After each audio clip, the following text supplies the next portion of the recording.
Bonjour et bienvenue dans le podcast Paroles d'Histoire, une émission consacrée à l'actualité des livres, des débats, de la recherche en histoire, créée et animée par André Loez. Nous parlons aujourd'hui de l'histoire de la construction européenne, une émission enregistrée début février, bien avant l'invasion russe de l'Ukraine. Les questions auraient certainement été différentes. À ce sujet, vous retrouvez dans le podcast plusieurs émissions qui traitent de l'histoire russe et soviétique, notamment les épisodes 224-228 avec Sabine Dulin et Rico Noble, qui donnent quelques éclairages sur la situation en Ukraine, le pouvoir de Poutine. Je vous invite éventuellement à vous y reporter. Tout de suite, Laurent Varlouzet, La construction européenne. Merci et très bonne écoute. Pour parler de l'histoire de la construction européenne, j'ai le plaisir d'être avec Laurent Varlouzet. Bonjour. Bonjour. Vous êtes professeur d'histoire à Sorbonne Université et vous venez de publier aux éditions du CNRS Europe contre Europe, entre liberté, solidarité et puissance, un livre qui m'a beaucoup intéressé. C'est pas le sujet généralement le plus attractif pour les étudiants, même pour les enseignants. Il est souvent vu comme austère, aride, très juridique. Et là, vous arrivez à créer une narration et à problématiser le sujet d'une manière que j'ai vraiment trouvé intéressante. Alors, pour entrer dans la question, est-ce que vous pouvez nous expliquer le choix du titre Europe contre Europe? Qu'est-ce que vous voulez dire par là? Oui, je voulais essayer de montrer toute la multiplicité des formes d'organisation du continent européen, tous les débats que ça a suscité, toutes les luttes, donc les différents projets d'Europe qui se sont affrontés, et au-delà les différents projets économiques et sociaux qui se sont affrontés en Europe, au niveau national comme au niveau des institutions européennes depuis 1945, d'où la tripartition, liberté, l'Europe libérale, les politiques libérales ou de marché en général, les politiques sociales, de solidarité, et puis l'Europe puissance, c'est un petit peu l'Europe de la politique industrielle, et puis au-delà, une Europe plus assertive sur le plan diplomatique. Et j'ai emprunté le titre à Michel Albert, qui avait écrit le livre Capitalisme contre capitalisme dans les années 80, qui opposait le capitalisme anglo-saxon au capitalisme rhénan, pour montrer qu'il n'y avait pas d'inéluctabilité d'une transition vers une mondialisation libérale à l'anglo-saxonne. Donc là, c'est un petit peu la même philosophie, de dire qu'il n'y avait pas une histoire unique, et de la même manière, les futurs sont ouverts. Il n'y a pas qu'une seule forme d'organisation du continent européen. C'est l'occasion peut-être de dire que votre livre porte énormément sur la CE puis l'Union européenne, mais pas exclusivement, c'est-à-dire que c'est les formes différentes de construction du projet européen, de politique publique en Europe qui sont envisagées. Oui, tout à fait. Donc déjà, moi, ma préoccupation initiale, c'est un petit peu comment les Européens ont cherché, disons, à maximiser le bien commun, quoi. Disons, la richesse, la croissance, par la suite la protection de l'environnement. Est-ce qu'ils ont pour ça utilisé des solutions nationales ou européennes, et puis quel type de politique économique, donc voilà, libérale, sociale ou disons industrielle, néo-mercantiliste, on pourra peut-être en parler. Et donc ce qui m'a évidemment frappé, c'est la tentation de recourir à des solutions européennes. Et l'idée, c'était de les explorer dans toute leur diversité. Alors évidemment, avec l'Union européenne et précédée par la Communauté économique européenne, mais on voit qu'en fait, ça s'inscrit dans un mouvement un peu plus long. Ça a commencé vraiment avec le plan Marshall de 1947, qui a donné lieu à la première organisation européenne, l'OECE. Et puis, sur certains dossiers précis, j'étudie comment pourquoi les acteurs ont choisi l'Europe, et pas une solution nationale ou une solution internationale. À un moment, je parle par exemple d'une tentative de démocratisation des multinationales, qui échoue, mais c'est intéressant de voir comment les promoteurs de cette solution, en gros c'était la cogestion à l'allemande européanisée, renforcer le poids des syndicats dans les conseils d'administration, comment les syndicats justement à un moment donné, dans les années 70, se sont rendus compte que leur promotion de cette thématique dans les organisations internationales ne débouchait sur rien de contraignant, et se sont ensuite tournés vers la communauté européenne pour essayer d'obtenir un texte qui là bénéficie du coup d'un droit fédéral directement applicable.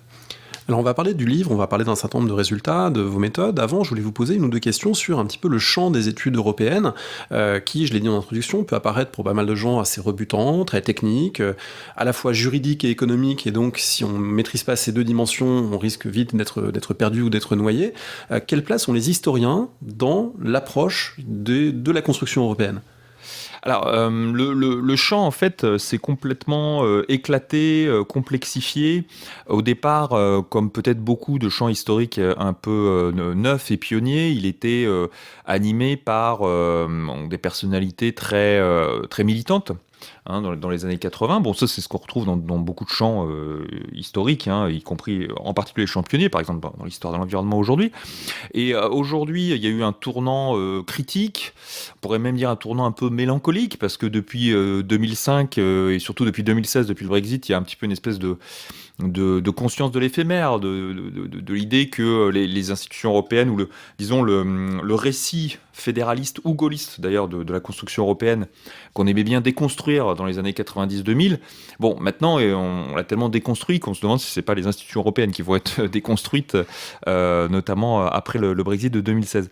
Donc c'est vrai que là le champ s'est complètement, on va dire, disons, normalisé, hein, avec des recherches critiques, d'autres qui le sont moins, ce que Kiran Patel appelle la provincialisation, c'est-à-dire considérer l'Union européenne comme une organisation parmi d'autres, une organisation parmi d'autres organisations internationales, hein. Le tournant global, voilà, donc il y a eu un éclatement du champ, mais qui du coup le rend peut-être moins lisible. Il n'y a pas beaucoup de synthèse, c'est vrai, notamment écrite en français.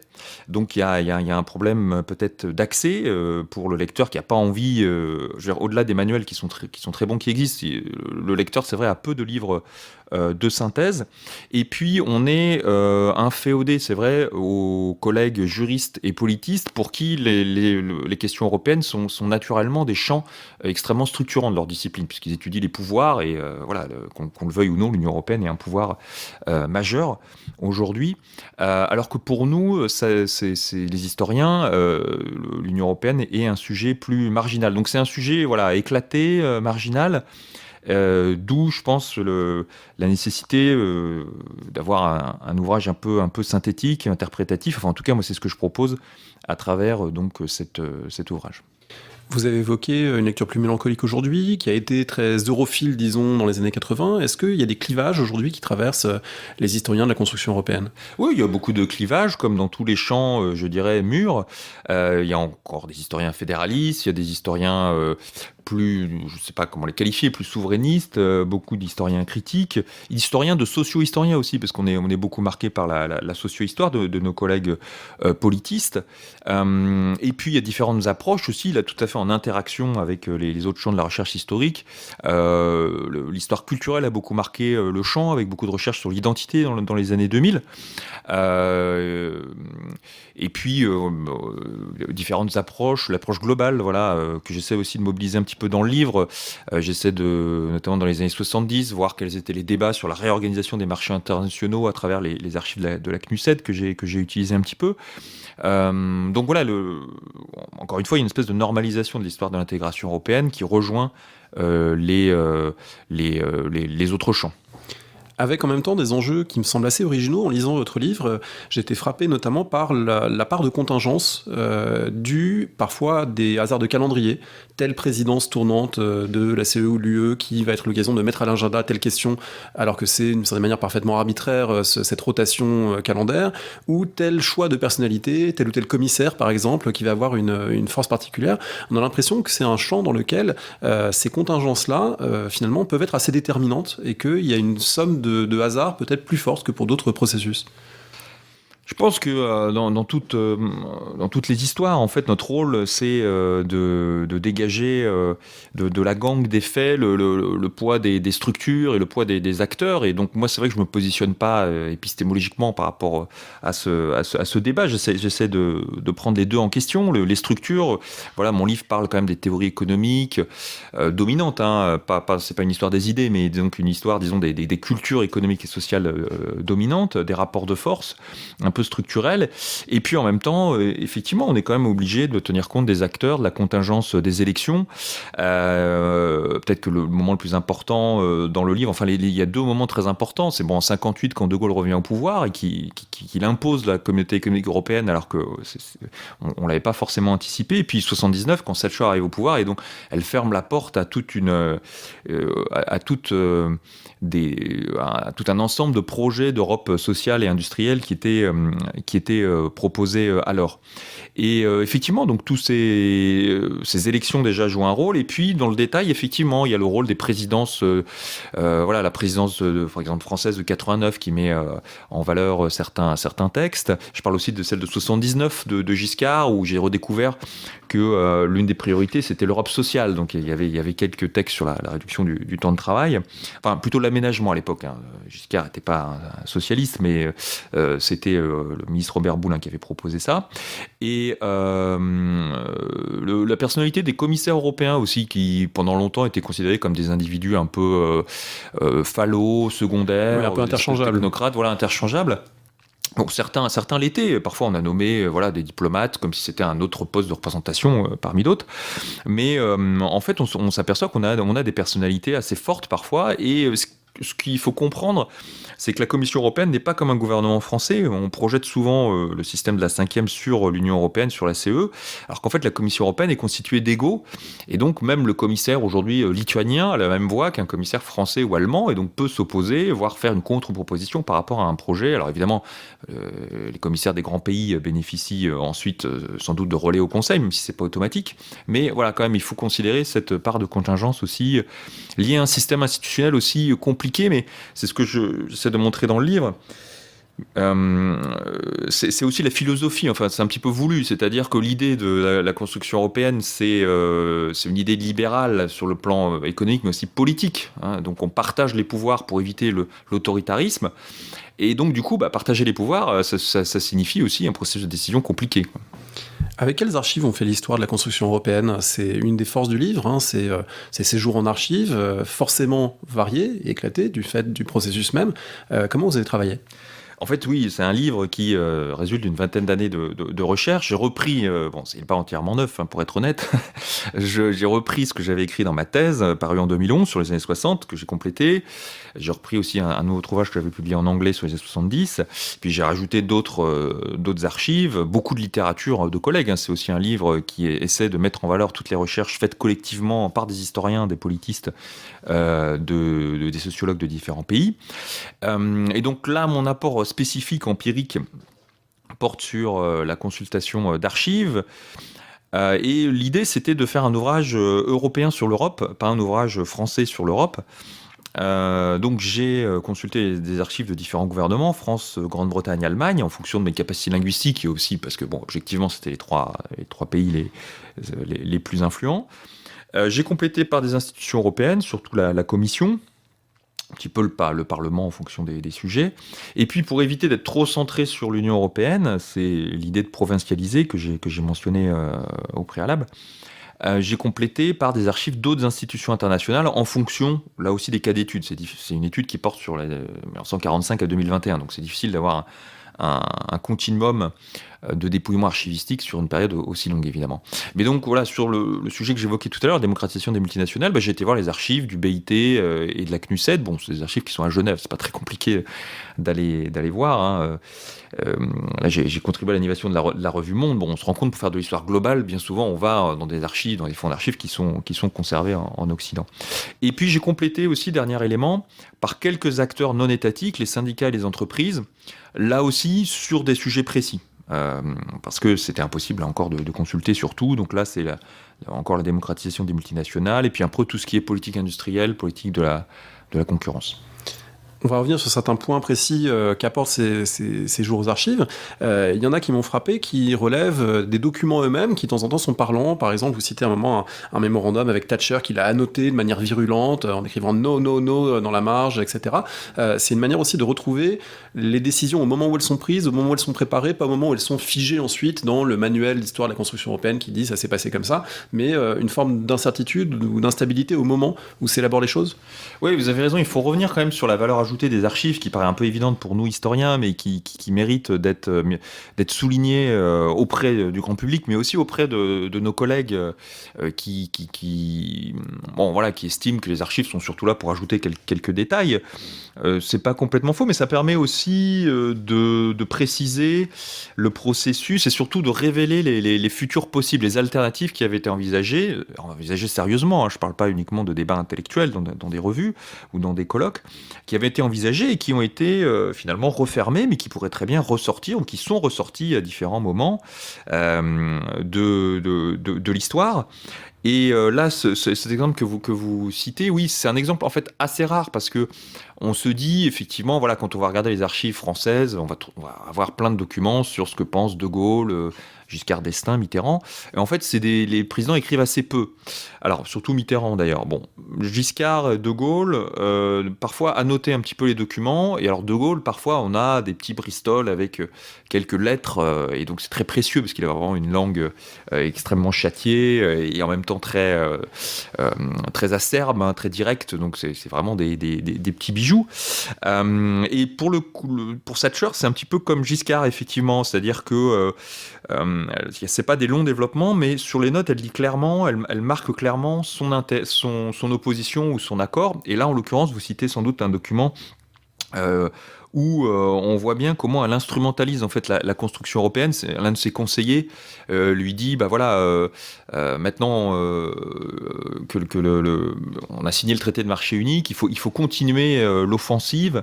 Non, c'est plutôt maintenant qu'on a obtenu le rabais sur le budget en 84, il faut continuer l'offensive en promouvant une Europe de la dérégulation, bon, une Europe ultra-libérale, mais toujours en critiquant l'Europe. Et on appelait ça le community bashing parce que c'est bon pour notre électorat. Et donc j'ai trouvé ça intéressant de voir vraiment et Thatcher dit oui donc en marge. Et donc j'ai trouvé ça intéressant de voir comment est exposé vraiment très crûment, et je l'ai retrouvé aussi à d'autres moments dans les archives britanniques, le décalage entre une politique officielle britannique, pas forcément anti-européenne, plutôt pro-européenne, simplement. Alors nous en France, on considère que c'est pas la bonne Europe, mais bon, pour Thatcher, c'était un projet cohérent, hein, idéologiquement, une Europe ultra-libérale, atlantiste, intergouvernementale, donc un projet tout à fait cohérent, mais qu'elle pouvait pas présenter comme ça, comme telle, elle pouvait pas se présenter comme telle auprès de son opinion, comme étant pro-européenne, parce que c'était pas vendeur en fait dans les élections.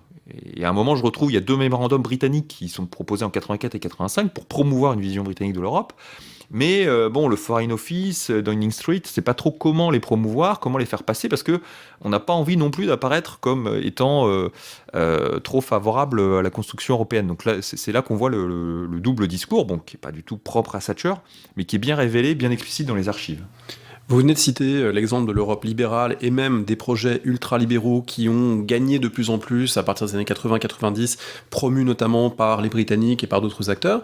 Il y a une autre conception qui est une Europe sociale avec des formes de protection. On découvre d'ailleurs en vous lisant que Jacques Delors est sans doute plus social que l'image qu'il en a aujourd'hui, parce qu'il y a un certain nombre de projets qu'il essaie de défendre, de soutenir. Et puis il y a un troisième élément, et c'est l'élément de la puissance dans le titre, hein, liberté, solidarité, puissance, liberté, le marché, solidarité, l'Europe sociale, la puissance. Et ça m'a paru très original, la manière dont vous mettez en scène ce que vous appelez le néo-mercantilisme. Est-ce que vous pouvez expliquer un petit peu ce que ça recouvre et ce que vous mettez derrière, parce que c'est une typologie que je trouve vraiment éclairante pour comprendre ces dynamiques. Oui, alors d'abord la démarche typologique, je ne voulais pas forcément m'engager là-dedans à la base, mais c'est vrai que au bout d'un moment, lorsqu'on se retrouve à étudier des dizaines d'années, plusieurs politiques économiques et sociales, plusieurs pays, il faut faire sens en fait, hein. Et je trouvais qu'un moyen de redonner de l'intelligibilité à tout cet amas d'événements, c'était de trouver des lignes directrices. Donc assez rapidement, évidemment, on a l'opposition entre les libéraux et ceux qui défendent des politiques sociales. Bon, donc ceux qui veulent, disons, limiter le rôle de l'État, ceux qui veulent le renforcer. Mais après, on se retrouve, lorsqu'on étudie vraiment les archives, et notamment les archives d'entreprise, face à une contradiction, c'est-à-dire que vous avez beaucoup d'entreprises qui veulent pas du tout, en fait, de liberté des échanges, qui veulent du protectionnisme, qui veulent des aides, et vous avez des politiques qui sont mises en œuvre pour les aider, et pour les aider, elles, en fait, les producteurs, pas forcément au bénéfice des travailleurs, ou alors c'est juste un effet secondaire. Et c'est cette troisième catégorie de politique que j'appelle les politiques, après d'autres, hein, les politiques néo-mercantilistes, qui visent avant tout à renforcer les producteurs. Donc c'est le mercantilisme, hein, qui fait référence à la philosophie de Colbert. Et c'est une approche qui consiste un petit peu dans une démarche presque identitaire à renforcer une communauté nationale identifiée. Alors ça peut être après, c'est une approche qui peut se déployer aussi à l'échelle régionale, à l'échelle européenne, à l'échelle continentale. Renforcer la puissance d'une communauté très clairement, voilà, en subventionnant son industrie. Donc c'est la politique industrielle. Alors toutes les politiques industrielles ne sont pas forcément extrêmement néo-mercantilistes, mais en tout cas, il y a cet élément. Donc mercantilisme, ça se réfère évidemment à la politique de Colbert, donc en gros, aider les entreprises, ériger des barrières protectionnistes. Et on appelle ça néo-mercantiliste. Je ne suis pas le premier à utiliser le terme, hein. C'est un terme qui vient de la littérature de l'histoire comparée des politiques publiques, que j'ai découvert en fait quand j'étais à l'Institut universitaire européen à Florence en postdoc. Le terme néo en fait fait référence au fait qu'après 45, on peut plus pratiquer du protectionnisme aussi radical qu'auparavant, et donc on s'insère dans un engagement de respecter les normes du libre-échange international. Donc au lieu d'ériger des barrières douanières, on va aider des entreprises, mettre en place des standards particuliers, un contrôle, des contrôles plus indirects des importations. Et un exemple de politique néo-mercantiliste, par exemple, c'est la PAC. Pendant longtemps, la PAC, ça a été une politique très protectionniste, mais au bénéfice des agriculteurs finalement les plus productifs. Et donc finalement, ça a organisé une redistribution des finances publiques vers en priorité les agriculteurs les plus riches. Donc on peut pas. Donc c'est un exemple typique de politique interventionniste qui est pas du tout sociale. Alors après, je critique pas la PAC, parce qu'il y avait lorsqu'elle a été fondée dans les années 60, il y avait des justifications très fortes, hein. On quittait une période de restriction alimentaire importante, il y avait des dimensions stratégiques, des dimensions commerciales, des dimensions d'aménagement du territoire. Donc le terme néo-mercantiliste n'est pas non plus un repoussoir pour moi, hein. J'avais des étudiants qui m'interrogeaient en me disant mais voilà, le protectionnisme c'est pas forcément mauvais. Non, c'est pas forcément mauvais, mais disons que si on va trop loin, mais après ça peut dégénérer en fait en guerre commerciale, voire en bellicisme. Donc c'est je dirais un ressort naturel, le néo-mercantilisme, hein. On a envie de s'affirmer en tant que collectivité. Mais c'est vrai que ensuite l'Europe, les institutions nationales sont là pour essayer de médier toutes ces formes un peu naturelles, spontanées d'affirmation d'une identité nationale. Alors justement, il y a un paradoxe, c'est que le néo-mercantilisme, on le comprend bien dans un cadre national, avec tel État qui va promouvoir son champion économique, ses entreprises, partir signer des contrats pour eux dans tel ou tel pays. Dans le cadre européen, il y a un paradoxe, et il y a eu la volonté à certains moments de faire émerger des champions européens, de faire du néo-mercantilisme européen, et vous montrez très bien qu'en dehors d'Airbus, pratiquement, ça n'a pas marché. Alors qu'est-ce qui fait que, à l'échelle européenne, c'est quelque chose qui est compliqué à mettre en œuvre ? Oui, alors il y a plusieurs facteurs, hein, qui se retrouvent encore aujourd'hui. C'est vrai que le résumé, effectivement, l'Europe libérale c'est faite, l'Europe solidaire donc c'est faite en complément de l'Europe libérale, pour simplifier, et puisque je montre qu'il y a eu des tentatives plus radicales d'Europe solidaire qui ont échoué, mais bon, l'Europe solidaire de complément du marché a fonctionné, et puis l'Europe néo-mercantiliste, l'Europe puissance, pour l'instant a échoué pour des raisons, la raison principale que vous indiquez, c'est-à-dire que pour soutenir une politique néo-mercantiliste, il faut quand même une conscience d'une identité nationale, enfin d'une identité communautaire assez forte, qui n'existe pas tellement au niveau européen. Et ça se traduit concrètement dans les décisions à prendre. Là, par exemple, la Commission européenne a lancé il y a 2 jours un plan pour financer la construction d'usines et de centres de recherche dans les composants électroniques, les microprocesseurs en Europe. Bon, donc sur le papier, très bien. Après, on va voir si c'est appliqué. Les obstacles qu'on peut anticiper, c'est ceux qui ont sans doute déjà handicapé d'autres projets préalables de politique industrielle européenne. Le premier, c'est le juste retour, c'est-à-dire que si vous prévoyez de consacrer des sommes importantes à un projet industriel, il va forcément ne favoriser que 1, 2, 3, 4 pays européens. Donc aujourd'hui, on est 27. Donc comment convaincre un pays de financer un programme qui ne va pas lui rapporter directement des emplois? C'est d'ailleurs la limite d'Airbus. Airbus, ça a très bien fonctionné, mais il y a essentiellement 4 pays, parce qu'on ne peut pas construire un avion à 15 ou 20 pays. On ne va pas construire une roue dans un pays, un aileron dans un autre. Donc ça, c'est le problème du juste retour. Et il y a le problème après, aussi un peu fondamental, qui est de savoir si on veut vraiment une politique mercantilisme, néo-mercantiliste. Donc les plus attachés au libre-échange, déjà, ont peur de rétorsions protectionnistes. Donc c'est toujours été les réserves des Allemands, qui commence à être un petit peu moins forte quand même depuis 2016-2018. Donc c'est pour ça qu'à la fin du livre, je me demande s'il n'y a pas un espèce de retour du néo-mercantilisme. Oui, via la production de masques, de vaccins, l'idée qu'il faudrait armer l'Europe dans la crise sanitaire. Et en fait, dès 2018, il y a eu un texte franco-allemand où les Allemands ont accepté des choses qu'ils avaient toujours refusées, comme d'envisager une forme de réciprocité dans l'examen de certains cas de politique de la concurrence, ou d'examiner la possibilité d'avoir une politique industrielle un tout petit peu plus volontariste. Donc déjà, avant le Covid, et le gros tournant néo-mercantiliste, pour faire comprendre aussi peut-être ce que c'est que le néo-mercantilisme à l'extrême, c'est Trump en fait. Trump, c'est typiquement l'association du néo-mercantilisme, protectionnisme, et d'une forme d'ultralibéralisme, parce que il y a eu des attaques énormes sur les droits sociaux et sur les droits environnementaux aux États-Unis. Donc c'est du protectionnisme qui a favorisé peut-être quelques salariés de la sidérurgie, du charbon, mais globalement qui a dégradé considérablement la position des plus faibles de ceux qui bénéficiaient de normes sociales et environnementales aux États-Unis. Donc ça, c'est vraiment un exemple de néo-mercantilisme combiné à l'ultralibéralisme. Et oui, donc voilà, on a le néo-mercantilisme, vous voyez, pour qu'il émerge, il faut régler ce problème initial donc d'une cohésion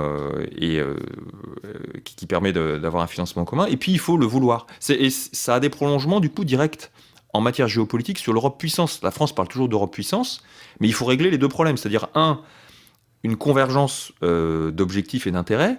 On n'est pas tous complètement alignés par rapport à la Russie, à la Chine, bon. Mais même si on arrive à être aligné, le deuxième élément, c'est est-ce qu'on veut vraiment exercer cette puissance ?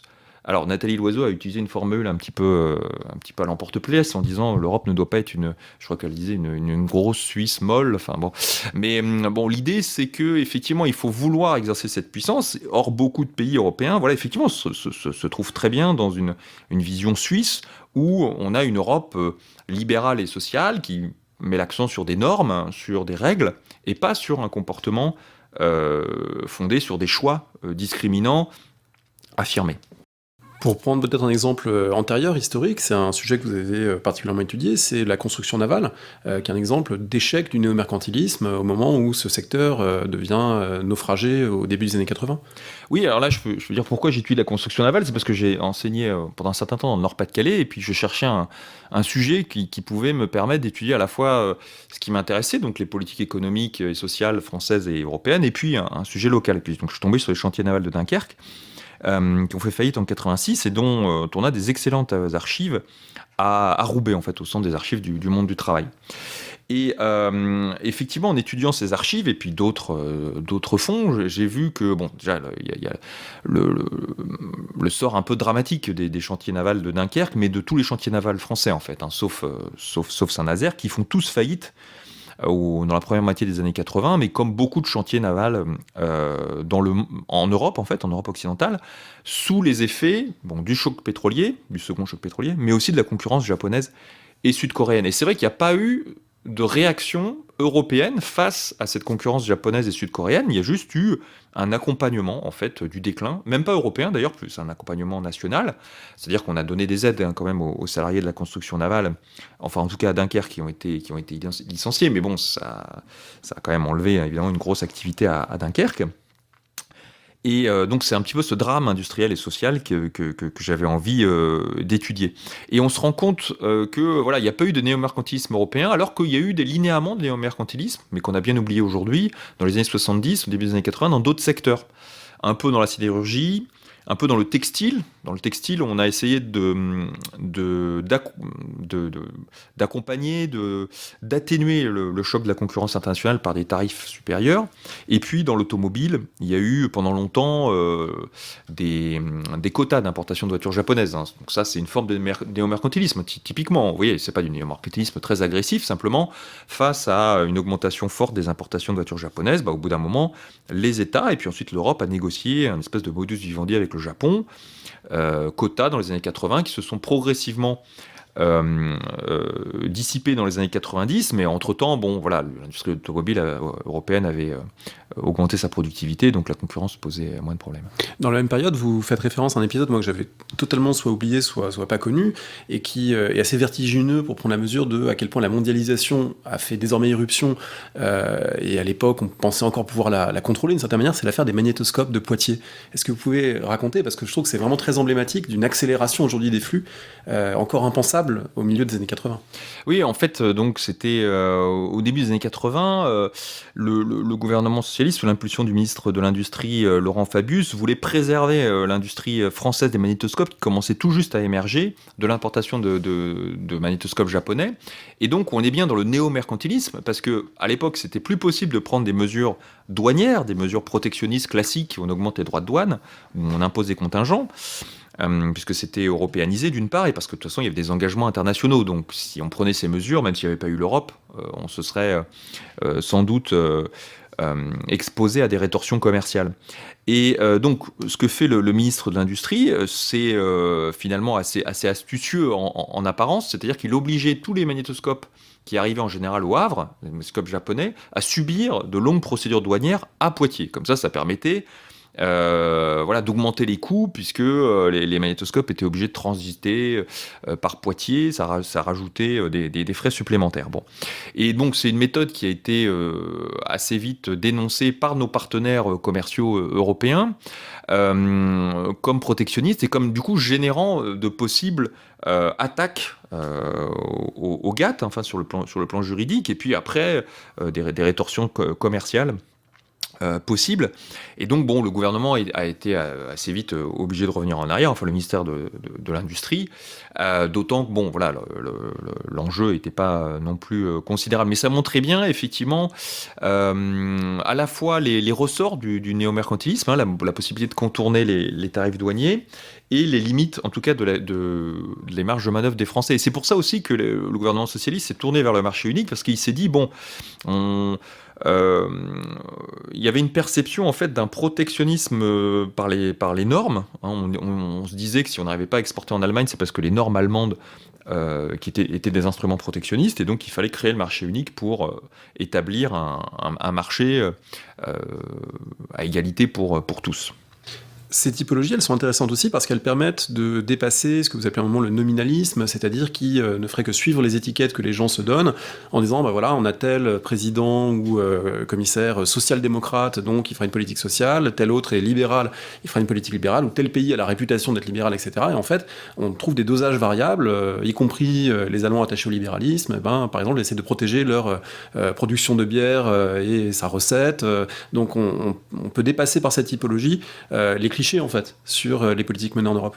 Oui, tout à fait. Là, sur la bière, justement, c'était l'une des cibles du protectionnisme allemand pour les Français, c'était la bière. Voilà, on ne pouvait pas exporter notre bière facilement parce qu'il y avait des vieilles législations médiévales allemandes qui préconisaient, qui limitaient le nombre d'ingrédients admissibles dans la bière, et donc il fallait absolument faire sauter cette législation. Et d'ailleurs, ça a suscité un débat en Allemagne parce que, sous l'impulsion de l'Europe, les Allemands disaient on va nous imposer des bières chimiques. En fait, ils appelaient ça des bières chimiques parce que bon, c'était des bières avec des épices, avec d'autres ingrédients que les ingrédients traditionnels, le houblon, le malt, l'eau, quoi, essentiellement. Et effectivement, oui, pourquoi est-ce que j'ai eu recours à ces trois catégories ? Pour dépasser les espaces nationaux dans lesquels les mots ont parfois des sens différents. Les textes circulent sans leur contexte, hein, disait Bourdieu. Donc, par exemple, rien que le mot libéral existe dans toutes les langues européennes, mais avec des connotations différentes. Donc en France, on va plutôt associer ça à l'ultralibéralisme économique. Aux États-Unis, mais même en Allemagne, il y a une dimension plus modérée, plus centriste. Donc voilà, j'ai essayé d'utiliser mes catégories, c'est l'Europe du marché, l'Europe solidaire, sociale, et puis l'Europe puissance ou néo-mercantiliste. J'ai pas utilisé des catégories politiques type social-démocrate, socialiste, puisque ça, voilà, les mots ont des sens différents en fonction des époques et des pays. Et j'ai pas utilisé non plus de catégories liées à l'histoire des idées économiques, comme le keynésianisme par exemple, même si je parle pas mal de Keynes hein, ou d'autres économistes, parce que c'est difficile de voir vraiment un lien direct, et Éric Monnnet l'a montré aussi pour le monétarisme à la Banque de France, c'est difficile de voir un lien direct entre un corps de doctrine théorique et une pratique publique. Surtout que, par exemple, si on prend l'exemple de Keynes n'a pas toujours eu la même position par rapport au libre-échange. Donc j'ai essayé de trouver des catégories que j'ai reconstituées. C'est une démarche weberienne, d'idéal type, donc c'est des catégories qui sont forcément anachroniques, ça je le concède tout à fait, c'est ce que j'explique dans mon premier chapitre, mais qui sont utiles pour voir des correspondances entre des décisions prises dans différents pays.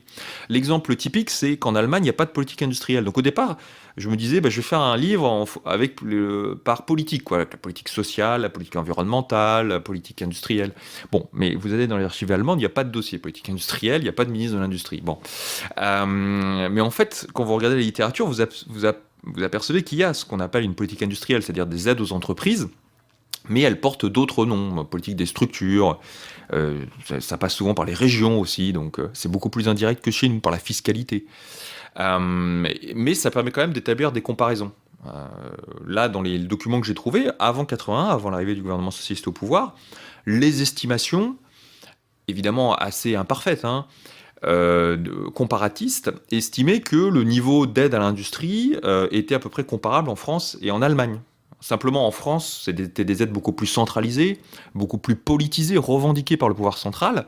En Allemagne, c'était des aides indirectes, fiscales et régionales. L'Allemagne, justement, vous en parlez beaucoup autour d'un tournant méconnu que vous mettez en évidence, et on a beaucoup parlé jusqu'ici des années 80, et je pense à juste titre parce que c'est vraiment un des pivots de votre livre, de montrer que des choses qui étaient très ouvertes jusqu'à la fin des années 70 vont commencer à se durcir ou à prendre une voie de plus en plus libérale dans les années 80, avec notamment les commissaires à la concurrence, Sutherland, Léon Brittan, qui vont imposer un certain nombre de choses. Et avant ça, il y a un épisode un peu méconnu qui est l'échec de la relance concertée et un échec lié à l'Allemagne. Est-ce que vous pouvez dire pourquoi ce moment vous paraît important comme un des tournants de l'histoire européenne ? Oui, c'est vrai que quand j'ai commencé à étudier les années 70, je pensais découvrir, après la crise de 73, un tournant néolibéral un peu inéluctable et progressif. Et en fait, on s'aperçoit qu'au contraire, il y a une espèce d'ouverture des futurs dans les années 70, avec beaucoup de débats sur les rapports nord-sud, organiser le commerce, dans le sens d'un espèce de libéralisme organisé. Quelques réalisations, je parle de l'accord de Lomé, mais pas énormément de choses. Alors ça culmine avec le rapport Brandt de 80, qui finalement annonce déjà l'association des problématiques de développement et de l'environnement, des choses qu'on retrouvera finalement 20-25 ans plus tard. Ou même déjà avec la conférence de Rio de 92, mais c'est vrai que ça revient sur le devant de la scène plus tard. Et donc il y a une espèce d'ouverture de l'espace des possibles, et de la même manière, sur le plan macroéconomique, plusieurs formes d'organisation possibles.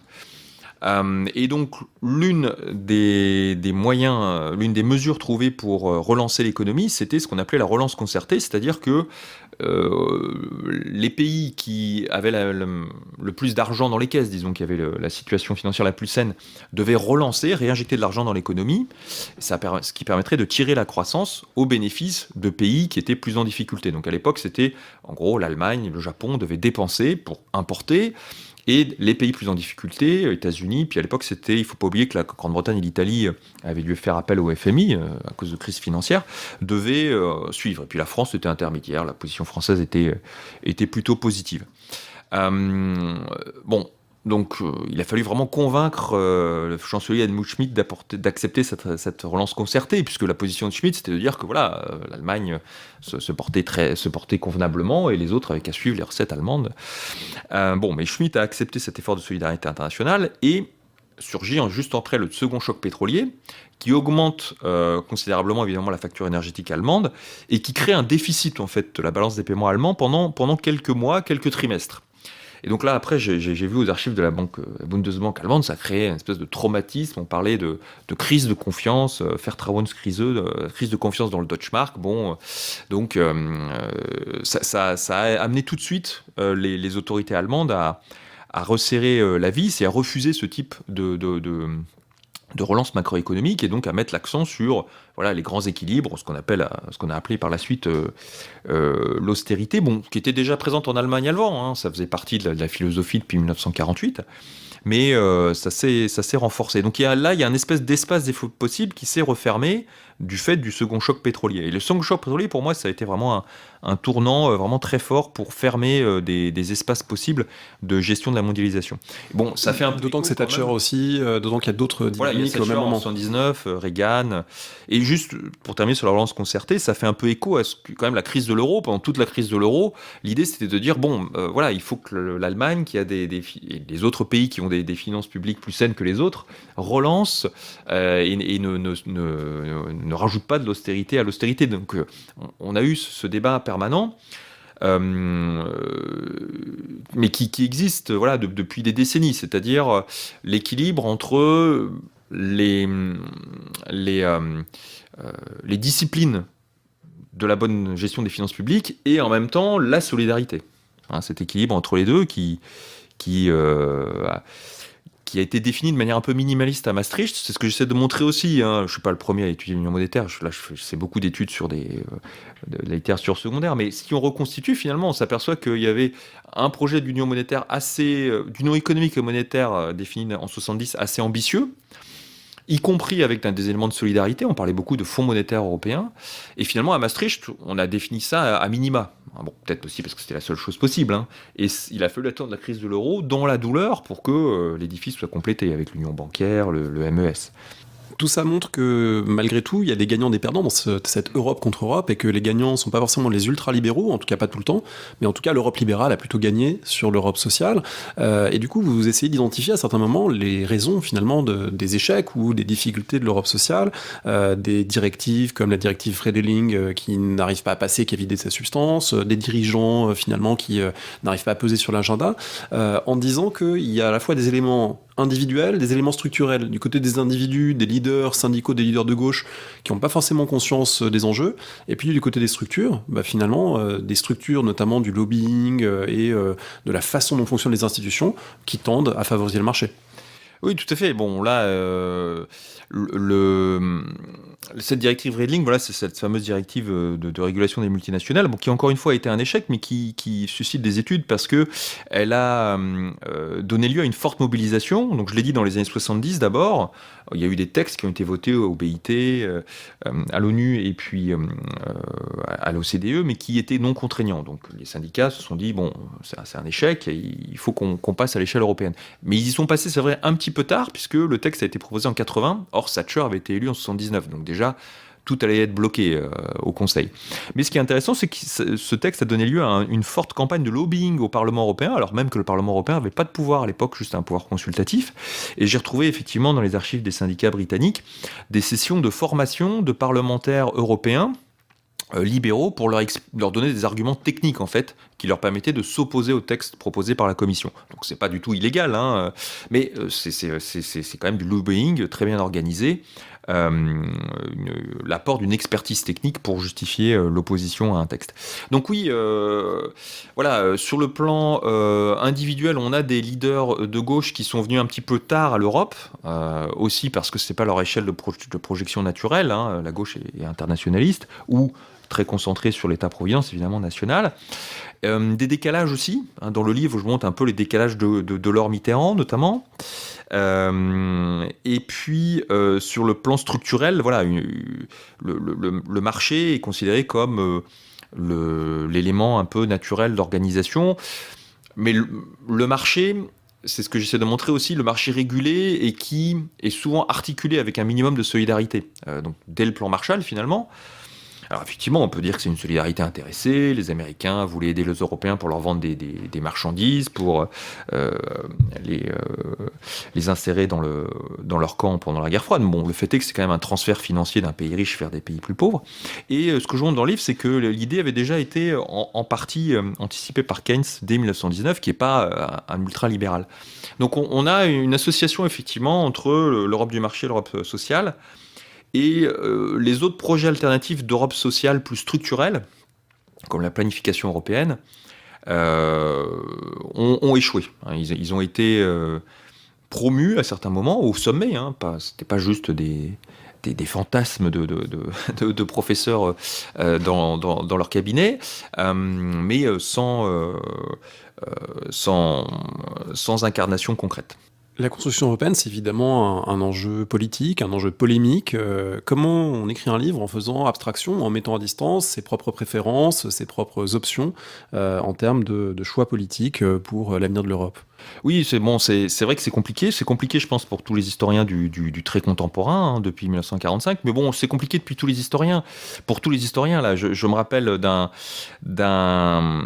archéologue qui, une fois, nous faisait une présentation dans un colloque, qui nous expliquait qu'il fallait effectivement être très, très prudent, bon, avec les sources. Et puis, qui a terminé, donc, qui a fait une présentation assez austère, et puis qui a terminé avec un dernier exemple, en nous disant, bon, bah, voilà, à tel endroit, on a découvert l'un des premiers charniers, hein, une espèce de massacre collectif et l'un des premiers dépôts monétaires. Donc on voit bien le lien entre capitalisme et violence. En bon marxiste, c'est tout à fait démontré. Donc voilà, je pense que c'est difficile de s'extraire complètement de ses convictions.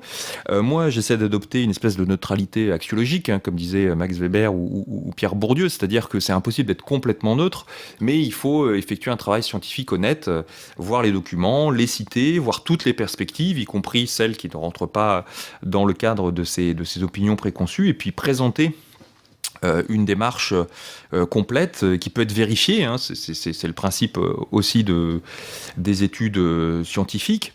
Donc voilà, factuellement c'est quelque chose qui peut pas être contredit. Ensuite, après, moi j'ai une interprétation que je présente. Je pense que je présente suffisamment d'éléments pour que on puisse avoir des interprétations différentes de mes travaux. Là, j'ai fait un débat une fois avec François Denord à Mediapart. On n'a pas la même interprétation et pourtant François utilise beaucoup de mes travaux en fait justement, mais dans un sens différent des miens. Et donc je trouve ça très bien parce que ça veut dire qu'au moins il y a un apport empirique. Pour ceux et celles qui ne connaîtraient pas, François Denord, il a une lecture plutôt, on va dire, hostile à l'Europe ultralibérale. Non, oui, c'est-à-dire que pour François... Il a l'ICOM un organisme devenu ultralibéral. Vous avez une lecture un peu c'est-à-dire que pour François, il n'y a pas d'Europe sociale. Hein. Donc l'Europe sociale, ça a toujours été un mythe, un mensonge. Et donc moi, dans mon livre, j'essaie de montrer que il n'y a pas eu d'Europe sociale structurant la construction européenne. C'était une Europe sociale d'accompagnement du marché, mais qui a quand même été une réalité.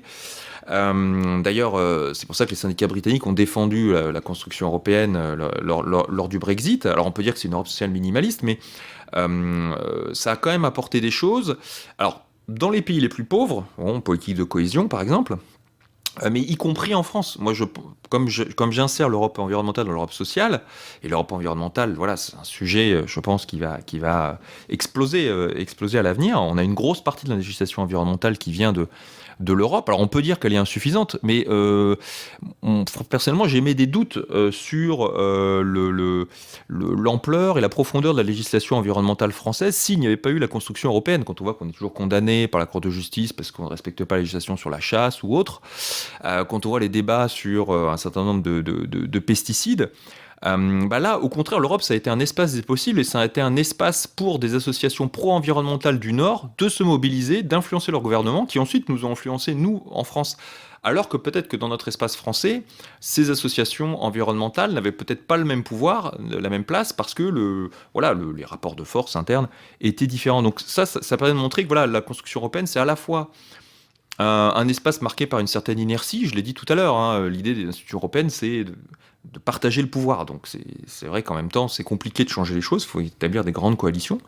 Et en même temps, ça permet d'impulser des idées qui n'auraient peut-être pas trouvé grâce à l'échelle nationale. On enregistre cette émission à 2 mois de l'élection présidentielle 2022. Est-ce que vous trouvez qu'on parle assez d'Europe dans la campagne? Est-ce que vous trouvez qu'on en parle bien?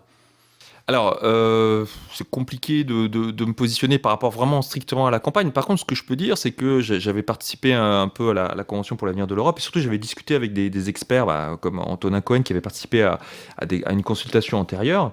Et l'idée qui émergeait, des rencontres que moi j'ai eues personnellement, mais qui sont assez peu nombreuses, et surtout de ce que disait mon collègue, c'est qu'il y a quand même une demande d'information sur l'Europe. Il y a une conscience assez générale des citoyens, enfin en tout cas des citoyens intéressés par la chose publique, hein, qui viennent dans ce type d'événements, d'un déficit d'information sur l'Europe. Alors juste un seul exemple, en 2014, on a eu la procédure qu'on appelait des Spitzenkandidaten.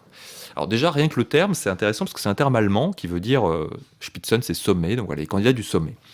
Donc il n'y a même pas de terme français parce que je pense qu'on s'y est tellement peu intéressés que les médias n'ont pas éprouvé le besoin enfin les médias, les publicistes, ceux qui structurent un petit peu le débat, n'ont pas éprouvé le besoin de le traduire. Alors que pourtant c'était important, puisqu'en 2014, quand on votait aux élections européennes, on votait pour les députés au Parlement européen, et puis la tête de liste de la première liste allait devenir président de la Commission européenne. C'est ce qui s'est passé avec Jean-Claude Juncker. C'est la seule fois que ça a eu lieu. Et en fait, il y a eu des débats entre les Spitzenkandidaten en français, puisque les trois principaux parlaient français, donc droite, gauche et centre, mais ils n'ont pas été rediffusés sur les chaînes nationales. Moi, j'en ai regardé un, c'était, je ne sais plus, sur LCP ou sur France 24. Bon, donc il y a quand même, alors que pour une fois, on avait quelque chose d'assez intelligible, un débat en français avec trois candidats ou 4, enfin je crois que la candidate des Verts ne parlait pas français, c'est Keller, mais bon, on avait quand même des positions idéologiques bien identifiées, une incarnation de l'Europe, et ça n'a pas été relayé dans les médias français. Donc c'est vrai que je pense que là, objectivement, il y a un déficit d'informations sur l'Europe. Certes, c'est un sujet compliqué, mais c'est un sujet important et qui parfois s'incarne. On l'a vu, on a parlé un petit peu quand même de la manière dont le président Macron a présenté son programme au Parlement européen, justement parce qu'il y a eu une interpénétration avec la campagne française. Mais c'était un moment intéressant aussi d'ailleurs de démocratie parlementaire, puisque nous, on n'a pas l'habitude de ça dans le contexte du Parlement français, de voir le président qui présente son programme, qui ensuite est contesté, qui doit répondre. Il a répondu 2 fois. Donc c'était aussi un moment de débat finalement assez réjouissant, assez croustillant, qu'on soit pour ou contre. Donc voilà, oui, l'Europe c'est compliqué. Bon, toutes les politiques publiques sont compliquées. Après, moi, si vous voulez, si on s'intéresse aux inégalités, à la croissance, à la protection de l'environnement, on est obligé de s'intéresser à des choses un petit peu compliquées. Mais voilà, lorsqu'il y a des moments un petit peu d'incarnation du débat, il faut en profiter pour les utiliser de manière pédagogique. Alors c'est ce que vous faites à travers ce livre. Je redis vraiment qu'il est très intéressant. Il éclaire des processus qu'on peut connaître chronologiquement, mais qu'on lit différemment. En plus, il sert aussi de manuel finalement d'histoire du second XXe siècle, parce qu'il y a aussi une revisite de la guerre froide, de toute une série d'autres événements. Et puis vous allez publier dans quelques mois une histoire de la construction européenne depuis 1945 dans la collection Repères, donc qui sera en accompagnement de ce livre qui lui est une synthèse interprétative, un petit manuel facile d'accès d'une centaine de pages environ. Merci beaucoup Laurent Barlouzet. Est-ce que vous avez pour finir un conseil que vous voudriez donner à ceux et celles qui nous écoutent? Alors, par exemple, pour avoir une vision un petit peu incarnée de l'Europe dont on parlait tout à l'heure, c'est-à-dire avec des personnages en chair et en os, je conseille le livre d'un Néerlandais, mais qui est très francophone, qui s'appelle Luc van Middelaar, et qui a écrit un livre, plusieurs livres, mais là, le dernier, c'était « Quand l'Europe improvise, 10 ans de crise politique », où on a une relecture en fait des crises européennes assez haletante, avec un jeu de différents personnages, et puis en même temps une prise de recul, puisque c'est quelqu'un qui est philosophe, qui a fait des études aussi à Paris. Donc voilà, c'est un livre qui permet de faire le lien entre réflexion un peu théorique et puis incarnation concrète de l'Europe. Quand l'Europe improvise, de Luc van Middelaar. On mettra la référence sur le site Parole Histoire. Merci beaucoup. Merci à vous.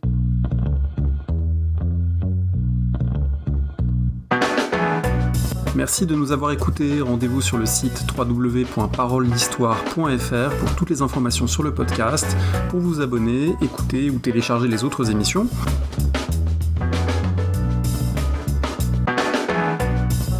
La discussion se poursuit aussi en ligne, notamment sur Twitter. Vous pouvez poser des questions @paroledist et à bientôt pour un prochain épisode.